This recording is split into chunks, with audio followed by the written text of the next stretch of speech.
Success ಅನ್ನೋದು ನಮಗೆ ನಿದ್ದೆ ಮಾಡೋಕೆ ಬಿಡಬಾರ್ದು. ಸಕ್ಸಸ್ ಮಾಡಿದ್ಮೇಲೆ ಊಟ ಮಾಡೋಕ್ಕೂ ಟೈಮ್ ಸಿಗಬಾರ್ದು ಅಂತ. ಊಟ ನಮಗೆ ಆ್ಯಕ್ಚುಲಿ ಲಿಮಿಟೆಡ್ ಆಗಿ ಮಾಡ್ತಾ ಇದ್ವಿ ನಾವು. Mentally stress will make you lose weight. ಇದೊಂದು ಟ್ರೋಫಿ ತಗೋಬೇಕಂದ್ರೆ ಒಂದು 10 kg ಹೋಗ್ಲಿ ಬಿಡಿ, ರಿಸಲ್ಟ್ ಏನು ಅಂತ ಕಣ್ಮುಂದೆ ಕಾಣಿಸ್ತಾ ಇದೆ. ಇನ್ನೊಂದು ಲವರ್ ಬಾಯ್. ನಾನು ತಪ್ಪು ಮಾಡಿದ್ದೀನಿ, ನಾನು ಇಲ್ಲ ಅಂತ ಹೇಳೋದೇ ಇಲ್ಲ. ತಪ್ಪು ಬಿಗ್ ಬಾಸ್ ಸೀಸನ್ 10 112 ದಿನಗಳ ಕಂಪ್ಲೀಟ್ ಜರ್ನಿ. ಗೊತ್ತಿರೋರು ಗೊತ್ತಿಲ್ಲದಿರೋರು ಜೊತೆಗೆ ಜಯಕ್ಕಾಗಿ ಹೋರಾಟ, ಈ ಟ್ರೋಫಿಗಾಗಿ ಕಣ್ಣು, ಇಷ್ಟನ್ನು ಕೂಡ ಗೆದ್ದು ಸಾಧಿಸಿದವರು ನಮ್ಮನೆ ಹುಡುಗ ಕಾರ್ತಿಕ್ ಮಹೇಶ್.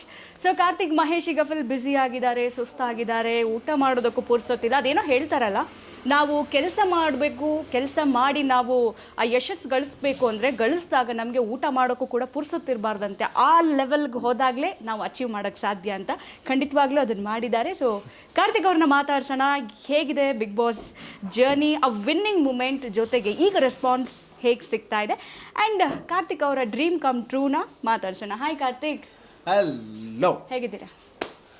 ಓ ಸಖತ್ ಎನರ್ಜೆಟಿಕ್ ಆಗಿದ್ದೀನಿ, ಸ್ವಲ್ಪ ಹೆಕ್ಟಿಕ್ ಆಗಿದ್ದೀನಿ. ನಿಮ್ಮ ನೋಡಿದ್ಮೇಲೆ ಇನ್ನೂ ಎನರ್ಜಿ ಬಂತು. ಓ ಮೈ ಗಾಡ್, ನಾನು ಬ್ಲಶ್ ಅದೇ. ತುಂಬ ಖುಷಿ ಇದೆ. ಓಕೆ ಕಾರ್ತಿಕ್, ನಾ ಒಂದು ಮಾತು ಹೇಳಿದೆ, ಯೂಶ್ವಲಿ ನಿಮ್ಮನ್ನು ನಾವು ಎಲ್ಲೂ ಕೂಡ ಕಂಪ್ಲೀಟಾಗಿ ಒಂದು ನಾಯಕನಾಗಿ ಸೀರಿಯಲಲ್ಲಾಗಲಿ ಒಂದು ಸಿನಿಮಾದಲ್ಲಿ ನೋಡಲಿಲ್ಲ. ಬಟ್ ನಿಮ್ಮನ್ನು ಕಂಪ್ಲೀಟಾಗಿ ಕಾರ್ತಿಕ್ ಅಂತ ನೋಡೋಕೆ ಸಿಕ್ಕಿದ್ದು ಬಿಗ್ ಬಾಸಲ್ಲಿ. ಸೊ ಆವಾಗಲೇ ಹೇಳಿದಾಗೆ ಸಕ್ಸಸ್ ಅನ್ನೋದು ನಮಗೆ ನಿದ್ದೆ ಮಾಡೋಕೆ ಬಿಡಬಾರ್ದು. ಸಕ್ಸಸ್ ಮಾಡಿದ್ಮೇಲೆ ಊಟ ಮಾಡೋಕ್ಕೂ ಟೈಮ್ ಸಿಗಬಾರ್ದು ಅಂತ ಹೇಳಿ ಏನು ಹೇಳ್ತೀರಿ?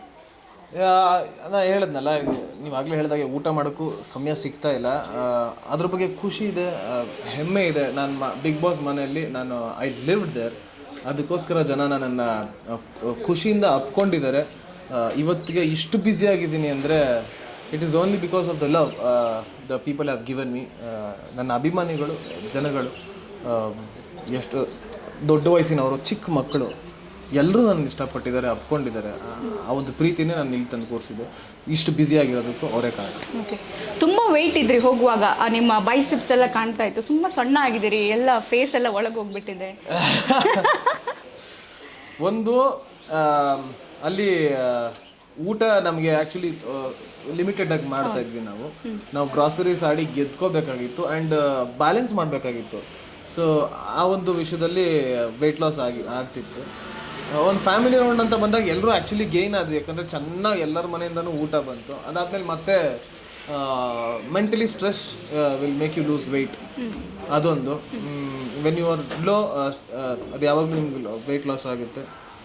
ಸೊ ಇದೊಂದು ಟ್ರೋಫಿ ತಗೋಬೇಕಂದ್ರೆ ಒಂದು 10 kg ಹೋಗ್ಲಿ ಬಿಡಿ, ಇದ್ರ ವೆಯ್ಟ್ ಜಾಸ್ತಿ ಇದೆಯಲ್ಲ.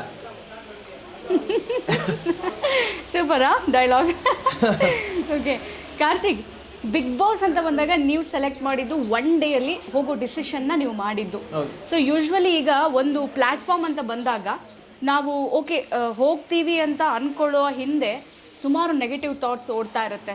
ಇಲ್ಲಿಗೆ ಹೋದರೆ ತುಂಬ ಜನ ಹೋದವ್ರದ್ದು ಲೈಕ್ ಕರಿಯರ್ ಸ್ಟಾಪ್ ಆಗಿದೆ, ಅವಕಾಶಗಳು ಸಿಗ್ತಾ ಇಲ್ಲ, ಸರಿ ನಾನು ಹೋದರೆ ಹೇಗೆ, ಇಲ್ಲಿಂದ ಹೀಗಾದರೆ ಹೇಗೆ, ವಾಟ್ ನೆಕ್ಸ್ಟ್ ಅನ್ನೋವಂಥದ್ದು ಸುಮಾರು ಓಡುತ್ತೆ. ನಿಮ್ಮ ತಲೆಯಲ್ಲಿ ಏನು ಓಡ್ತು ಅವಾಗ? ಮೇಡಮ್, ನಂಗೆ ತುಂಬ ಕ್ಲಿಯರ್ ಆಗಿದೆ. ಬಿಗ್ ಬಾಸ್ ವೇದಿಕೆ ಒಂದು ದೊಡ್ಡ ವೇದಿಕೆ. It's a big reality show in India, in fact in world it's a big reality show.